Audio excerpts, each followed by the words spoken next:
Lamb. She's going to go over our Title I and what that means, and then also our PBIS. A lot of parents from my classroom, and I'm glad that the other classroom parents are here as well. I thank you for taking the time to come and be with us tonight. We'll try to keep this as brief as possible. Title I, hopefully there's a spot where you can write. If not, you can flip it over on the back. But if you need to take notes on anything, please just jot it down. If you have a question that comes to mind, jot that down, and we'll at the end have some question-answer time. But this year we are a fully funded Title I school. This enables us to have reading teachers and assistants as well as money for technology.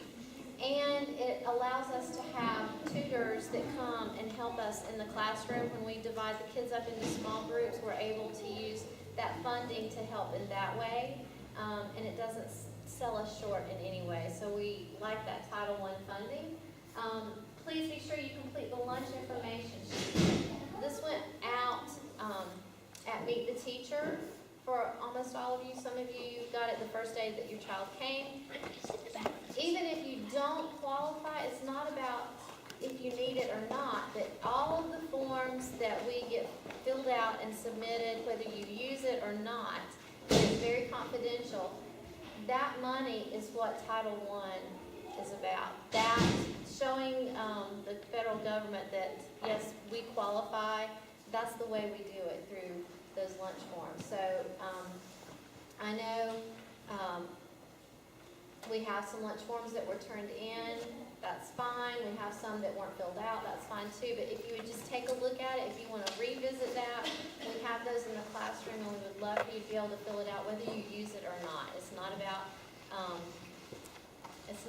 us. It's about your kids. So anything that we can do to help them. So this helps us qualify for more funding, and it's totally confidential. We see nothing. So that's Title I in a nutshell. It's just more money for your kids, and it really helps us with our reading. Okay, PBIS. Hopefully by now you've seen a lot of things come home regarding PBIS, whether it's a newsletter, or whether it's a falcon feather that you've heard about, or maybe you saw the certificate that might have come home with your child this afternoon, or it will come home with your child by the time we see each other again, and it says your child was selected as a fantastic falcon. This is all part of our PBIS framework. It's not a system, it's just a framework for our school for our positive behavior intervention support. And our entire staff, bus drivers, cafeteria workers, janitorial staff, everyone from the top down, we are all committed to making this a positive place for your children to learn. And so we use this framework, and it spells out the expectations in every area of the school, from the classroom to the specials, whether that's media, PE, computer lab, or art. When we have assemblies, what the expectations are for those, on the bus, what the expectations are there, in the cafeteria, in the hallway, in the bathrooms even, and on the playground. So we commit to this as a staff to keep your children safe and to create a positive environment for them.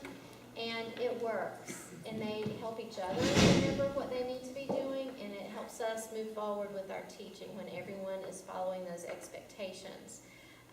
If you ever have any questions about those expectations, they may be answered by the matrix that's on the wall. It's huge. You may have seen it, and it's right outside the bathrooms when you exit the library and turn left, and you get to the bathroom area on the main hall. You will see the huge matrix that hangs in the hallway, and it covers everything that I just mentioned, from the classroom to the playground, and what those expectations are. I will tell you right now, the four of us are experiencing a lot of, I wouldn't say anxiety, but just the following directions part of those expectations, getting them back into the groove of school, and having them know what we expect, because they're coming to us from a different grade level. And our expectations, even though they're the same as on the PBIS, it's a little bit tougher in third grade.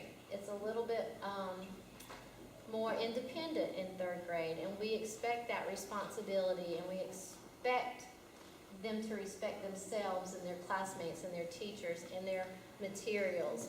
But following directions has been a big one that we keep honing in on, and you may hear when they come home, oh, we just get fussed at for not following the expectations. All we hear is expectations, expectations. But that's what the first part of school is all about, getting them into that routine so everything else will run smoothly. And it works. So PBIS is really, it's a good thing. It's not a bad thing at all. And our school goes by act safely, be responsible, and show care and respect. And that's the big idea of the entire matrix. We reward them with falcon feathers when they turn in their homework, when they don't sign their behavior sheets, when we see them doing a good thing in the hallway for others, when they are kind, when they are responsible, when they help clean up, just anything that we can reward them for doing, we give them falcon feathers. As they earn 5 falcon feathers, they can trade those 5 falcon feathers in for a plastic charm that goes on a necklace. You may have seen some of those.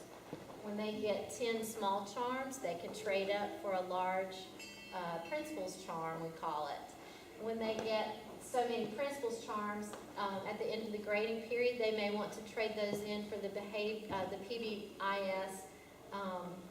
what would you call it? Trade-in. It's a charm trade-in, but it's Some like, kind of Reward of Party. iPads. thank you, it's like a party, but Yeah. it's not an all-day party. But it just rewards those kids who've been able to keep up with their charms and their falcon feathers, and it's a fun thing for them.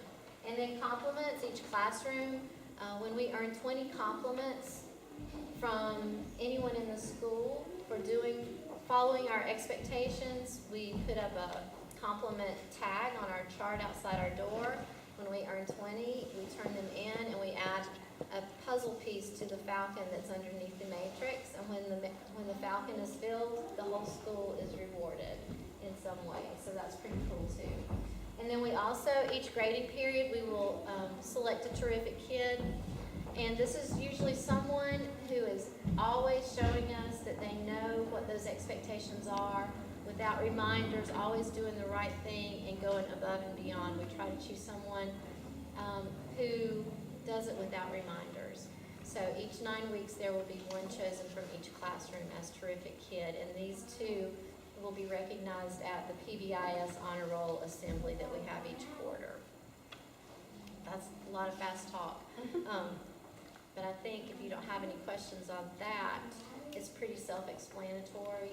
And I would talk to my children at home about it. Hey, what do you know about PBIS? Because we have visitors occasionally that come in and will interview the children. Like, do you really know what this means? What can you tell me about these expectations?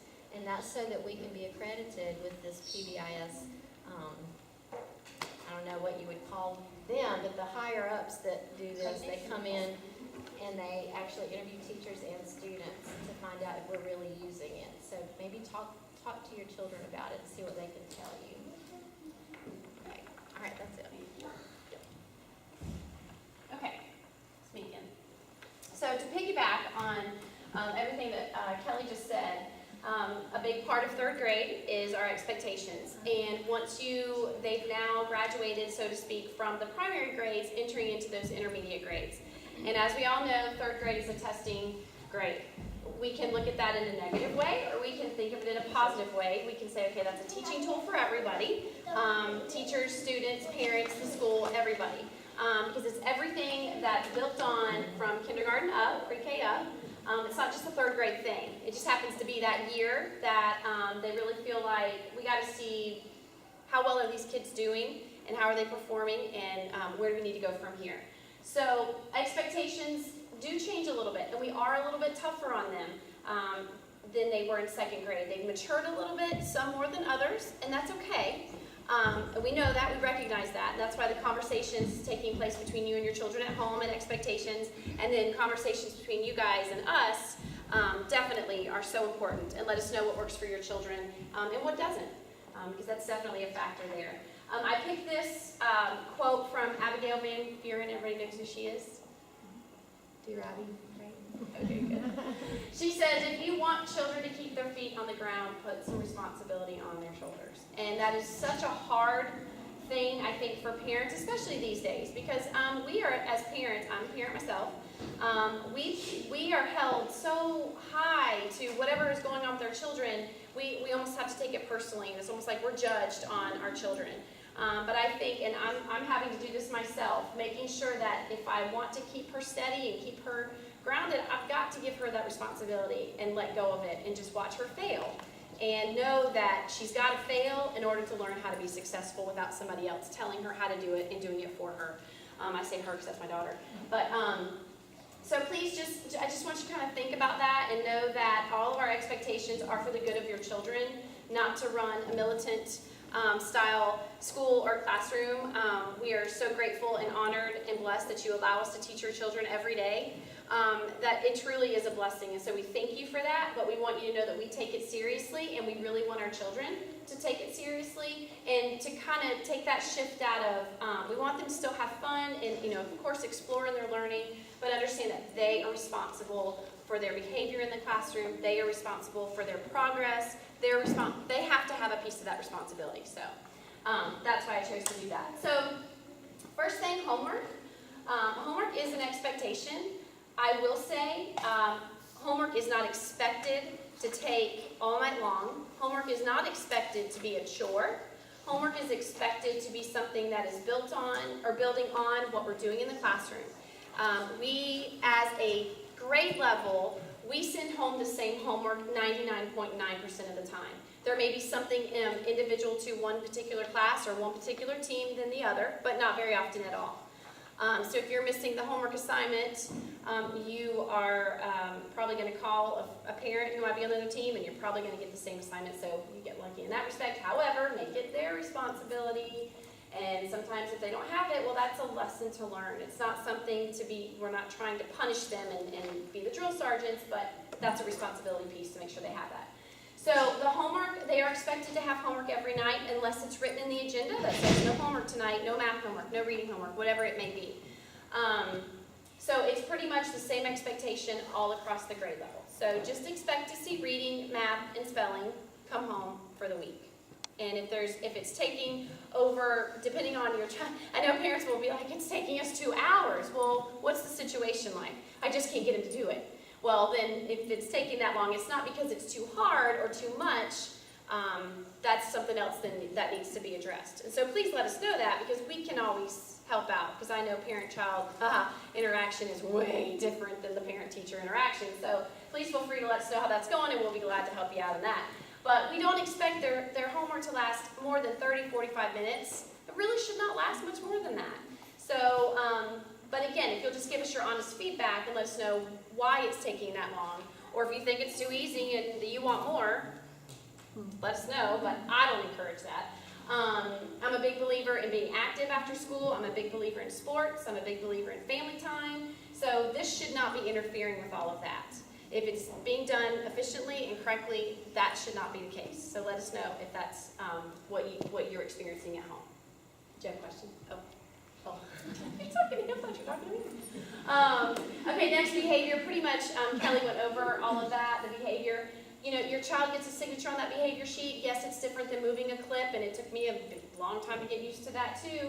But again, it's just kind of taking that step beyond. And again, it's kind of like, please understand that we are not trying to punish your children for fun, but we're trying to teach them a lesson that if you did not have your homework done, and you know that teacher is going to sign your sheet for not having your homework done, then that's a lesson. And if you don't like the way that feels, then let's try to do something different tomorrow night. The talking, the listening, the following directions, you're going to probably see a lot more of that in the beginning, but it will taper off because they understand and they start to learn and they're able to adapt to those expectations. And you shouldn't see that coming home. If they're learning from this experience and they don't like that feeling, they don't like losing their 5 minutes for every signature from your Fun Friday. So hopefully that's the goal of it. And it does eventually, they start to get that and it starts to work out really well. Grading. 3rd grade starts the A, B, C, D, F grading scale. It is now a 10-point scale. They started back to that. North Carolina decided to join the rest of the country last year and go back to the 10-point grading scale, which makes so much more sense. So we're really grateful for that. I want to make sure you understand that if you've not had a child in older grades, if your child was getting S's all along through kindergarten, first and second, please understand that an S equates to an A, a B, or a C. Anywhere from that 100 down to that 70. So when you see a C come home and you're thinking, but my child's always been satisfactory, well, a C is satisfactory. May not be satisfactory for you. It's not satisfactory for me if I can help it, but it's going to happen. It is going to happen. Third grade it's tough. It's tough. But they're all very capable. So we just kind of look at it from a positive perspective and say, well, if you don't like that, then next time let's spend a little bit more time, or let's make sure you're getting some more help from Mrs. Teacher or whatever. And that kind of thing. So please understand that that A through C is equivalent to an S that you've been seeing up until third grade. Okay. And then attendance, of course, we expect our kids to be here every day and on time. We're realistic and we're human, and we're not always here on time, and we're not always here. But we ask as much as possible that the children are here all day, every day. Unless, of course, they're sick, please do not send them if they are sick. Please know they will not be punished, I promise you. We don't want them. So please keep them at home. But they do get on, Mr. Otten came up with a, what does it say, attendance? It says attendance. And so for every day that our class is here, all day, nobody checking out early and nobody coming in late, we get to fill in the letter. And once we fill in all the letters of attendance, then he gives them ice cream sandwiches. So it's just kind of something to work towards, and they just kind of, not something that they need to berate each other for. God, you were late today. But it kind of, you know, it's not their fault. They can't drive. But that may be they're going, Mom, you have got, trust me, I am. That is my biggest weakness is my punctuality or lack thereof. But I know Caroline will say to me, Mom, I have got to be on time. Mom, come on, let's go. So maybe they could be that way to you guys, you know, sometimes if you don't think it's going to take as long. So anyway, so hopefully that kind of helps with that. Any questions before I move on? Okay. Okay, so Miss Lamb and I, we teach ELA reading. It's English Language Arts. So we have the joys of teaching reading, writing, grammar, all of that, and spelling. So, but with saying that, we pretty much do everything the same. So if your kids are like, oh, I wish I was on the other team, it's the same on the other side. So you can let them know it's the same. So we plan together, we do a lot of things the same, but in saying that, when they come to third grade, they have learned to read in K2. K2, you teach the students how to read. So in 3-5, we kind of shift that thinking from learning to read into reading to learn. So they are no longer really learning to read, they are reading to learn. So it's our job to make that shift. Some of them are still working on some skills to help them learn to read, which we will continue to do that. But along with that, we're fostering their ability to learn now from reading. So it's a big thing. And we're going to talk, Miss Lamb will talk a little bit more about this, but we do a lot of research projects because if we want them to love to read, we might as well have them doing something they love on, you know, because if I ask you to read a book about volcanoes and you can't stand volcanoes, you're probably not really going to be that interested in it, nor you want to read about it or read about it or anything like that. So we do a lot of research projects and we try to vary the topics so that, you know, unfortunately you can't be interested in every single thing, but hopefully we're going to hit something that you are interested in so that you want to learn to read or read to learn. So the beginning of the year, we take a long time, which we haven't started yet because of all the other stuff we've been working on, but we'll be starting in the next couple of weeks, and we take a really long time to teach the students some strategies, and we're going to show you those right now because this is something that they're going to use all year, even on the test at the end of the year. Like, this is what we expect them to do. So I'm actually going to turn on this ladybug and show you. So Ms. Cichura said that every night they're going to have homework, and they will. For reading, pretty much 4 days a week, they're going to have homework. So this is what it's going to look like. This comes up. This sheet, the first sheet that comes up, is something that you probably saw in second grade. We started doing this towards the end of second grade, year before last, just to kind of get them ready. At the beginning of third grade, when we do Reading 3D, which is the assessment we do. Does this look familiar? So we do, one of the assessments we do is called a DAYS. And basically your child, this used to be paper pencil, but today my class started it online. So we tried it for the first time online. We're still working through most of those classes on that side of the hall. But basically your child has 3 minutes and they read sentences and words are missing, but they have a choice of 3 words to fill in. They used to circle it, now they click on it. And they just keep reading, clicking on the word that would fill in that blank to make it make sense. And they have 3 choices, kind of like this. So they have their word bank here, and they read, trying to find the missing word. That's why we do this, because that prepares them for their days. At the beginning of the year, they only have to have 8 words, but they have to be able to find 8 words that are missing. At the end of the year, it's like 17 or 19, I can't remember. So it's, quite a bit, but we have to have a way to work on that. And this is just a very natural, easy way that we're not taking class time to teach the skill. Like, it's just something that we can work on all the time. So you're going to see this pretty much every Monday, and that's what this is. So Monday night is this, we call it a closed passage, and they just read the passage, filling in the words that are missing. But we also work a lot on comprehension, because remember, the whole point now is to read to learn. So we want to make sure they're understanding what they're reading. So they will have usually 3. As the year goes on, later in the year, there'll be a few more questions with it, but at the beginning it's just 3. They'll have the passage and then 3 questions. So once they fill in the blanks, what we ask them to do, and it says it here, but a lot of times they don't do it, is go back and reread the story to make sure it makes sense. Because at this point, if you've got a word in there that shouldn't be in there, you're going to catch it when you reread the whole thing together. So we ask them to go back and reread the whole story to make sure it makes sense. If it does, then you're good. Now you just have to add a title. Now pretty much there's not a wrong title as long as it has something to do with the passage. It can't be about what you ate for dinner if the passage is not about dinner or food. So as long as there's somewhere in here, then the title's fine. And then they answer their 3 questions. And we go over this in class. Like, they had one last week and we've gone over it and talked to them about it and talked about the fact that titles have capitals and stuff like that. So we're working on that grammar even in this, because we want those titles the capitals to be in there as well. So you're going to see that every week. Then you're going to see a paper that looks like this. And this is going to come home every Tuesday and Thursday. Now this is nonfiction passages. More than half of our EOG is nonfiction. So you're always going to see nonfiction passages that come home on Tuesday and Thursday. Usually it's one day is a science topic and the other day is a social studies topic.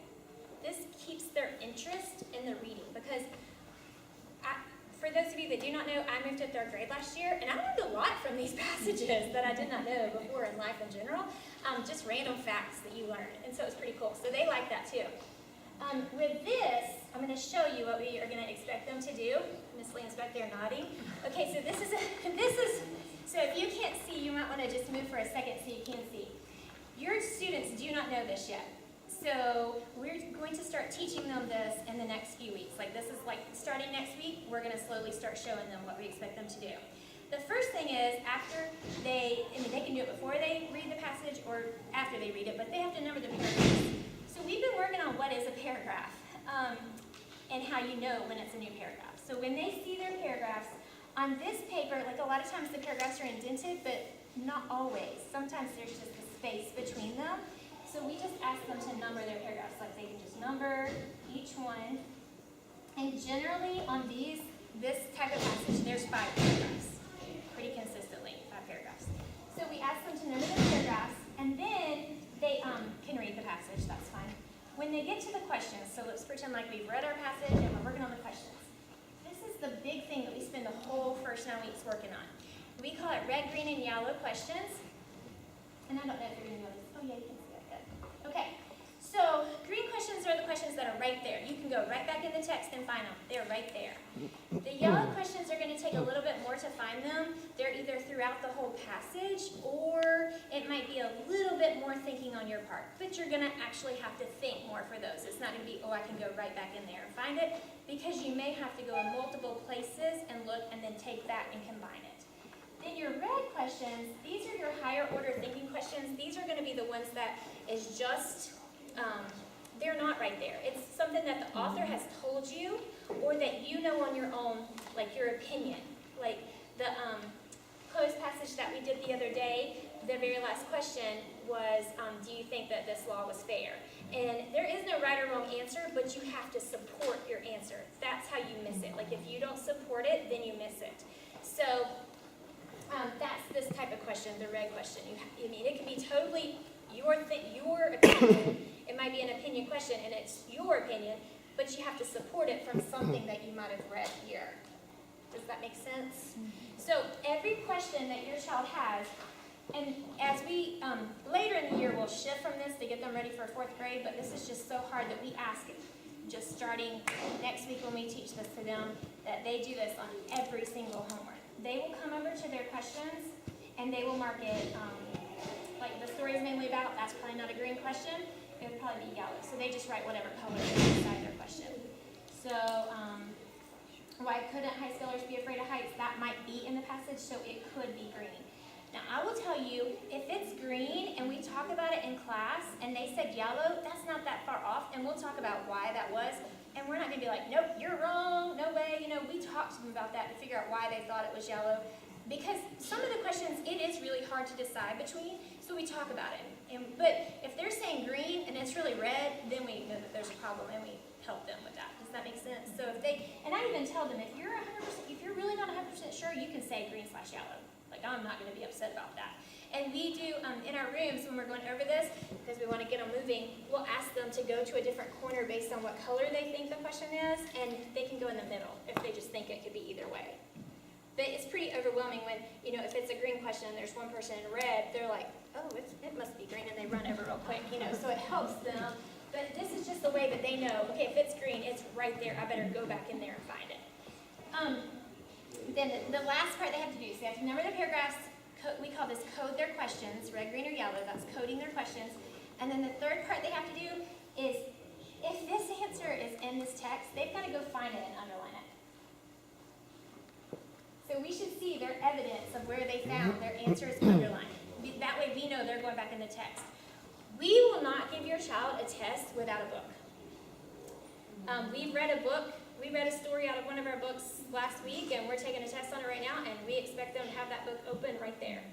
At the end of the year, or each benchmark actually, even on Wednesday when they take their BOG, they're going to be able to go right back in the text and find all their answers. So if we can teach them to do that, that's one of those test-taking strategies that we don't have to really teach them, because if you're trying to find the answer, you need to go back and find, look in the text.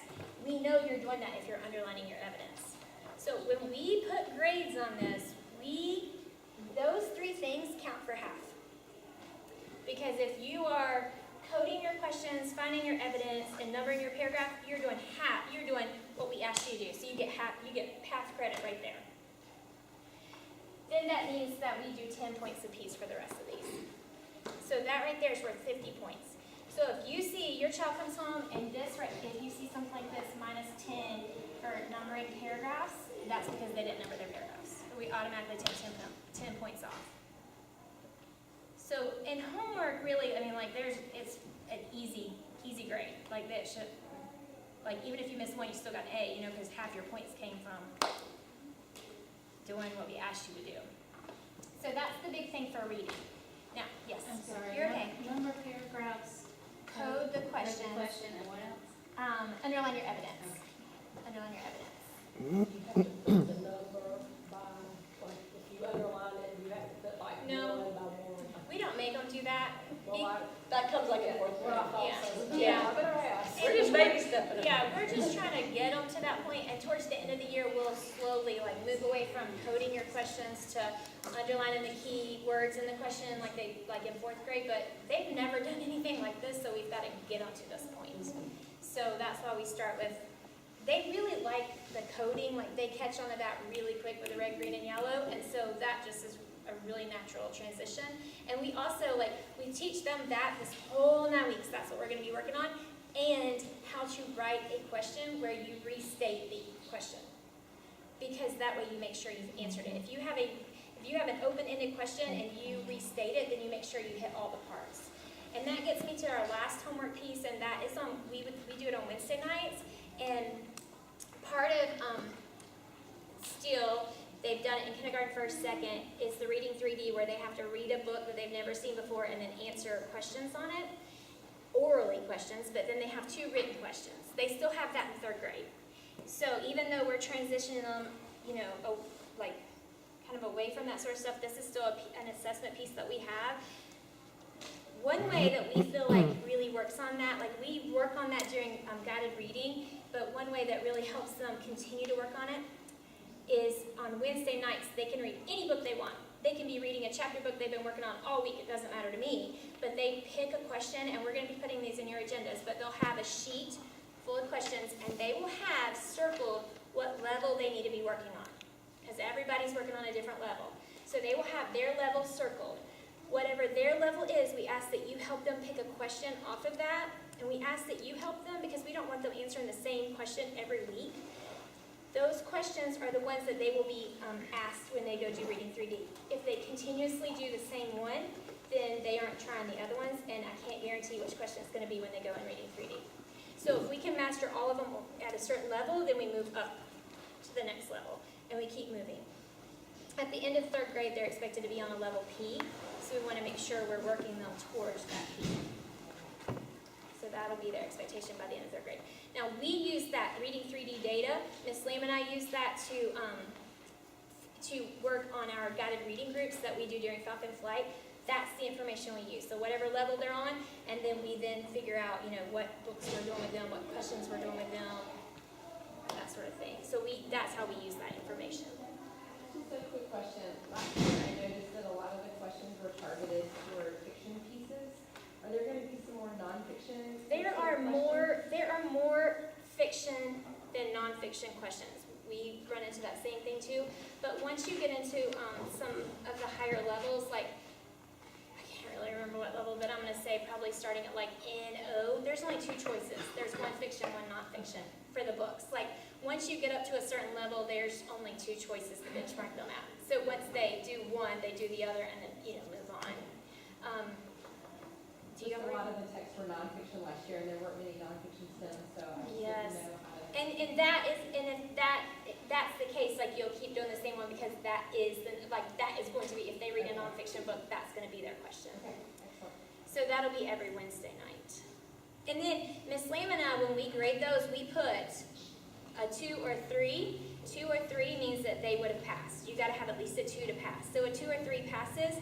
What I did last year, and I'm pretty sure, if it would have gotten a 0 or a 1, those don't pass. So instead of putting a 0 or 1, I put what they needed to have done.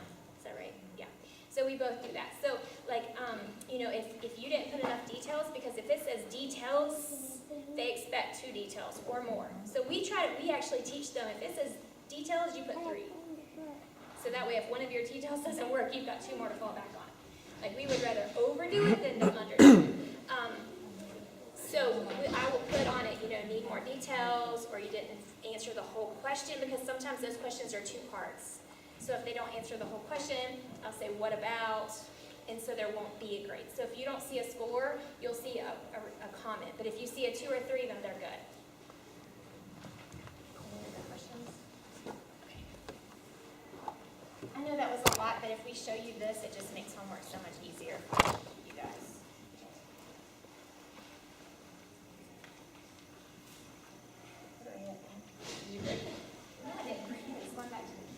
Is it my turn? Yes, All right, everybody stand up. I've been talking a long time. And Coach Six is this. You can choose to do jumping jacks, or if you wet your pants, you can fake jumping jacks. But I know these ladies have been talking a long time. So everybody needs a little break, whatever, high five the person next to you, move a little bit, and when you're ready, sit down. We don't make the kids sit here and listen to us this long. I mean, it's your age plus 1, and I'm pretty sure you all are 47. Some of you might be, but I'm kind of old. Quite younger than me. Miss Grandma back there, she might be over 47. But we try to do during the day, we do this thing called Girl Doodle or Brain Break, and if they come home singing ridiculous songs, they've probably heard it at school, about milkshakes and popsicles, and but we do give them a break, and we team teach, so they're moving back and forth. So it's not like we're forcing them to sit in a chair and listen to us talk like this, like we're making you do. But I, myself, and Aaron teach math and science. So I'm going to talk a little bit about math, not as much as Nicole talked about reading. Okay, but So we use, one of the books we use is called Investigations. It's one of the many things we use. It's a workbook that maybe Mr. Otten's ordering for us this year. We apparently didn't order it yet. But we have it, we put it on a ladybug and everything. But it's lots of games, lots of hands-on, lots of cutout things. It's a lot of showing your work, a lot of explaining your thinking, a lot of math that y'all didn't learn and we didn't learn that you called new math or something. But we promise you that what we're doing, it is not what we did either. I mean, we had to learn all this, and we are taking the steps to that algorithm everybody wants to do. We are teaching them to add the tens, add the ones, and explaining why the algorithm works. We do get to a point in third grade where we teach them that algorithm. And by algorithm, y'all know I'm doing like stacking, some of the kids 42 call plus it. 20, like y'all do math. We do get there. like not everybody does. Like everybody does. But you would be amazed, these kids probably have way more number sense than you ever had, because they do know they can take numbers apart and decompose them and put them back together in ways you probably like, man, I never even thought about that. So they are getting a good number sense, and they know why that algorithm works, and they can probably teach you a thing or two. So let them talk, and you can just listen and nod and smile, but they're really doing what we've asked them to do. We'd like for them to show their work. We get to a point where we're not going to make them do it a certain way. They can do it any way they like. Stand at me. They can do it any way they like. They just have to be able to explain that way to us. So, I mean, we'll teach about 5 different strategies to add a number, and hopefully they get and love one. If they want to check it with another one or do 3 or 4, that's great. But we do get to a point where we use the algorithm. We'll teach the subtraction algorithm. But you'll be amazed, they know 5 other ways how to subtract numbers. Probably better than y'all. So the investigations is a lot of that. We do like them to show their work, but we will let them use the algorithm. On benchmarks, we ask that they do problems 2 ways, because some of them think they know math better. And if they do it their old way, they think it might be drawing, might be kind of babyish. Can I jump in? Yeah. What you're saying? What she's saying is when we say 2 ways, they can do it any way they want to the first time, but then they need to check it. And typically we say check it with the standard algorithm, okay? So you've got the answer. So that's what she's trying to say is that standard algorithm has a purpose, and we do use it. We promise we teach them how to do it. But that's how we kind of ask them to do it, is solve it one way, check it with standard algorithm. But if you don't know how to use standard algorithm, do not use standard algorithm, because 7 minus 9 is still not 2 and never will be. But that's what it's been these past 2 weeks. So know that that's why we ask that. So we're getting there. Just like she was talking about strategies they use in reading, we do something called Ruckus in math. And they'll have it in their binders they brought home. They'll have, did you make copies of that? Yeah, in the binder. Okay, it'll be in the binder. It'll be in the binder. And each letter stands for something. It's basically read and reread the question, underline, keywords, circle important numbers, use a strategy, solve and check. And that's more for the test taking kind of word problems that they'll do. And your strategy can be draw a picture, or use algorithm, draw a number line. But that will be in their binder, just like she was saying with we check for this on reading homework. There will be times when on math you have to use Ruckus. What and were we'll the count on. last 2? I'm sorry. So Read, underline, circle. use a strategy. It's in the binder, in her binder. And if you're a minor Miss See Watson's it? class, it'll be in It's all there. spelled out. No, that way you can Only refer next to it. week. You should not have to memorize that either. What's the S stand for? Solve and check. I think I already talked about various strategies. Homework, we do the same homework. We might check it or grade it differently, but it's the same homework. They have it a little bit every night. You noticed we've maybe done a lot of front and back. We try to save paper, so they have that whole sheet. If they want to do it on Monday night, that's fine. But they have, you know, it's sectioned off with each night, 7 to 10 problems tops. It's really not much. And like she said, it shouldn't really take, I don't know, 10, 15 minutes. And if your kid's second load, they can do their homework in second load. And they're I'd doing like for them to bring it home and show it to you and say, look, here's what we did in math. Because it is what we're doing in class, and there's a lot of Friday quizzes that go with the morning work and the homework. So therefore, you've seen what they're doing in class, and then when you get the test back, maybe you're like, oh yeah, I'm understanding this. Whatever. So they have homework. Yes, Aaron likes to talk more than me. I know I do. But I'll get this question. And so, again, going back to the whole homework thing, because I do have issues with too much homework.